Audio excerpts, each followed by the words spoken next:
আমাদের বেশ কিছু ইমপ্রুভমেন্টসের জায়গা আছে। আমাদের টিম ভালো খেলছে।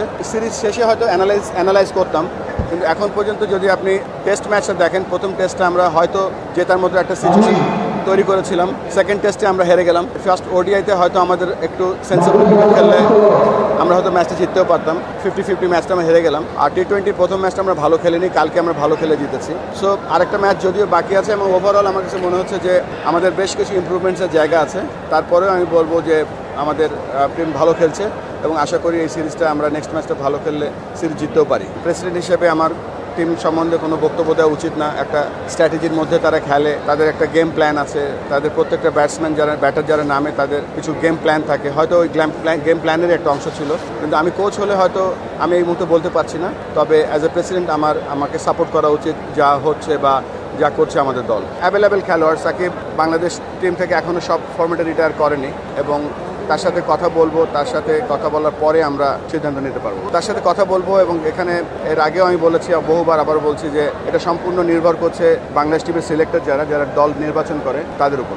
আমার সাথে এই বেশ কিছুদিন যোগাযোগ হয়নি। একটা দল যখন খেলে 4টা ডিপার্টমেন্ট দেখতে হয়। একটা হচ্ছে কিভাবে খেলে টেকনিক, কিভাবে সিচুয়েশনটা হ্যান্ডেল করছে ট্যাকটিক্স, কিভাবে তার জেতার যে প্র্যাকটিস বা মানসিক, আর একটা ফিজিক্যাল। আপনি যদি 4টা দিক দেখেন বাংলাদেশ টিমের এই মুহূর্তে, আমার মনে হয় স্কিল এবং মেন্টাল আমাদের ডেভেলপ করার জায়গা আছে অনেক। বাট আমাদের এই মুহূর্তে কিন্তু আপনি পুরো সিরিজটা যদি দেখেন, আমরা একেবারে খারাপ করিনি, বাট আমরা আরও ভালো করতে পারতাম।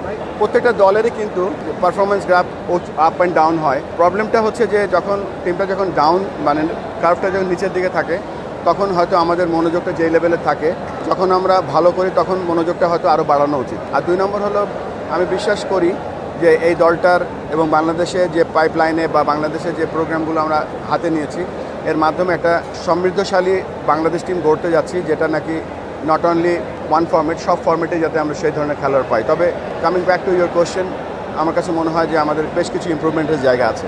যে কোনো সাকসেসফুল টিমের কিন্তু সবথেকে বড় যে দিকটা দেখা হয় সেটা হচ্ছে ধারাবাহিকতা।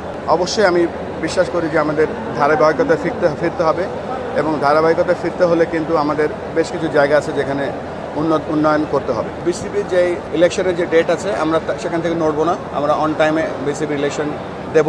আমার ব্যাপারটা হচ্ছে যে T20 ইনিংস, আমি আসলে T20 ইনিংস খেলছি, এবং যেহেতু আমি ওপেন করছি, আমার এখন নতুন বল দেখছি, উইকেট দেখছি।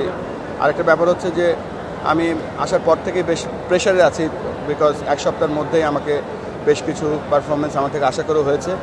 But I am trying my level best, এবং আই থিঙ্ক সব কিছু গুছিয়ে আনছি, এবং সময় মতোই হয়তো সব ফায়ার করবে ইনশাল্লাহ। সব থেকে দুটো ডিফিকাল্ট স্কিল, একটা হচ্ছে লেগ স্পিন বোলিং, একটা হচ্ছে ব্যাটিং। এবং ব্যাটিংয়ের ব্যাপারটা এটা শিখতে হয়, এবং সেটা ডোমেস্টিক ক্রিকেট থেকে শুরু করেন বলেন, একটা কনসিস্টেন্ট একটা কোচিং সিস্টেমের আন্ডারে বলেন, ডিফারেন্ট উইকেটে খেলার অভিজ্ঞতা বলেন, আন্তর্জাতিক ম্যাচ বলেন, সব কিছু মিলিয়ে ব্যাটিংটা খুব কঠিন একটা টাস্ক। ব্যাটিং কোচটা অনেকটা ডাক্তারের ভূমিকা পালন করে, যে তার ডায়াগনোসিস করতে হয়, তার রাইট ওষুধটা দিতে হয়। যে ব্যাটিং কোচ যিনি আছেন এখন, মোহাম্মদ সালাউদ্দিন, আমরা তো দেখছি ইটস ডুইং গুড সোফার।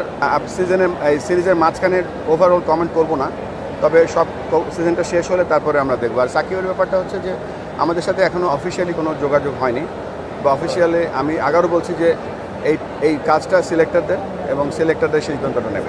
বাংলাদেশ ক্রিকেট বোর্ড আমাদের ক্রীড়া পরিবারের একটা অংশ।